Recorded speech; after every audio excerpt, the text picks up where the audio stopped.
पाठ 1 भाषा, लिपि, बोली एवं व्याकरण। बच्चों, हम पिछली कक्षाओं में भी भाषा के विषय में पढ़ते रहे हैं।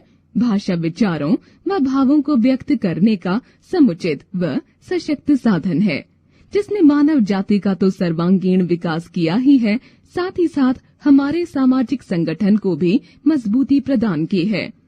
भाषा का विकास। आदिकाल में मनुष्य पशुओं के समान अपना जीवन व्यतीत करता था। उन्हीं की भांति विशेष ध्वनियों के द्वारा ही अपनी इच्छाओं की अभिव्यक्ति करता था। धीरे धीरे मनुष्य ने अपने इशारों व ध्वनियों को चिन्हों के प्रयोग से व्यक्त करना आरंभ किया। कालांतर में गुफाओं की भित्तियों, वृक्षों के तनों आदि पर चिन्ह अंकित करके अपनी बात दूसरों को समझाने का अपेक्षाकृत सरल भाग ढूंढ लिया गया। मनुष्य के ज्ञान के विकास के साथ साथ इन चिन्हों ने लिपि का रूप धारण कर लिया।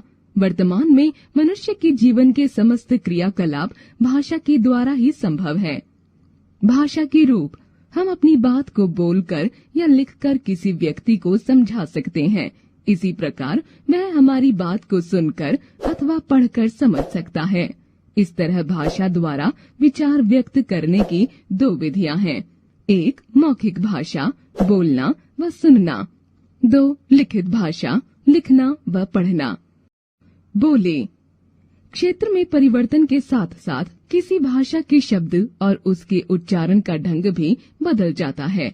उदाहरणार्थ, हमारी राष्ट्रभाषा हिंदी है, किंतु क्षेत्रीय हिंदी के आधार पर ब्रज में यह ब्रज भाषा, अवध प्रदेश में अवधी, तो राजस्थान में राजस्थानी भाषा के रूप में बोली जाती है। इन क्षेत्रीय बोलियों का लिखित रूप नहीं होता है, इसलिए इन्हें भाषा न कहकर बोली कहा जाता है। इनका लिखित रूप नहीं होता, अतः इनकी कोई लिपि भी नहीं होती है। इस प्रकार हमारे भारत में अनेक भाषाएं हैं। भारतीय संविधान में मान्यता प्राप्त भाषाओं की संख्या 22 है, जो कि निम्न प्रकार हैं। भारतीय संविधान में मान्यता प्राप्त भाषाएं: 1 हिंदी, 2 असमिया, 3 कन्नड़, 4 कश्मीरी, 5 मलयालम, 6 उर्दू, 7 सिंधी, 8 उड़िया, 9 मराठी, 10 पंजाबी, 11 संस्कृत, 12 तमिल, 13 तेलुगु, 14 बंगाली, 15 गुजराती, 16 नेपाली, 17 बोडो, 18 मणिपुरी, 19 कोंकणी, 20 संथाली, 21 मैथिली, 22 डोगरी। लिपि। लिपि शब्द का भावार्थ है लीपना अर्थात लिखना। मुख से उच्चारित ध्वनियों को लिखने में जो ध्वनि चिन्ह विशिष्ट रूप से निर्धारित होते हैं, उन्हें लिपि कहते हैं। दूसरे शब्दों में भाषा को लिखने की विधि ही लिपि कहलाती है। प्रत्येक भाषा की अपनी एक विशेष लिपि होती है। भाषा लिपि। हिंदी देवनागरी, अंग्रेजी रोमन, संस्कृत देवनागरी, पंजाबी गुरुमुखी, उर्दू फारसी, मराठी देवनागरी।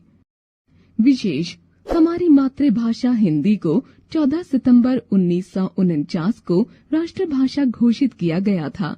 इसलिए प्रत्येक वर्ष 14 सितंबर हिंदी दिवस के रूप में मनाया जाता है। व्याकरण। प्रत्येक भाषा को बोलने व लिखने के कुछ विशेष नियम होते हैं। भाषा में प्रयोग किए जाने वाले इन नियमों को व्याकरण कहते हैं। व्याकरण के उचित प्रयोग से भाषा सरल, सहज, सुंदर व प्रभावशाली बन जाती है। भाषा का आकर्षण किसी भी समाज के प्रगतिशील होने का सूचक होता है। व्याकरण संबंधी कुछ अशुद्धियां देखें। 1 निधि नृत्य कर रहा है, खाना मैंने खा लिया, बंदर पेड़ में चढ़ गया तथा यह कुर्सी नई है। ये सभी वाक्य त्रुटिपूर्ण हैं। प्रथम वाक्य में लिंग संबंधी त्रुटि है, तो दूसरे वाक्य में शब्दों का क्रम गलत है। तीसरे वाक्य में कारक संबंधी गलती है तथा अंतिम वाक्य में शब्द अशुद्ध हैं। इन वाक्यों का शुद्ध रूप निम्नानुसार है। निधि नृत्य कर रही है, मैंने खाना खा लिया, बंदर पेड़ पर चढ़ गया, यह कुर्सी नई है। व्याकरण के पालन व ज्ञान से ही हमें इन अशुद्धियों का पता चलता है। यह व्याकरण ही है जो भाषा को त्रुटिहीन बनाती है। इसलिए व्याकरण का ज्ञान प्राप्त कर लेना आवश्यक है। व्याकरण वह विधा है जो हमें किसी भाषा को शुद्ध व सुंदर रूप से बोलने, लिखने व पढ़ने के नियम बताती है। हमने सीखा, मानव जाति की सामाजिक प्रगति व बौद्धिक विकास के साथ ही भाषा का विकास भी हुआ है। लिखित भाषा अर्थात लिखना, पढ़ना, मौखिक भाषा अर्थात बोलना, सुनना, किसी विशेष क्षेत्र में बोली जाने वाली भाषा को बोली कहते हैं। भाषा को लिखने के लिए प्रयोग किए जाने वाले चिन्हों को लिपि कहते हैं। भारतीय संविधान में 22 भाषाओं को मान्यता दी गई है।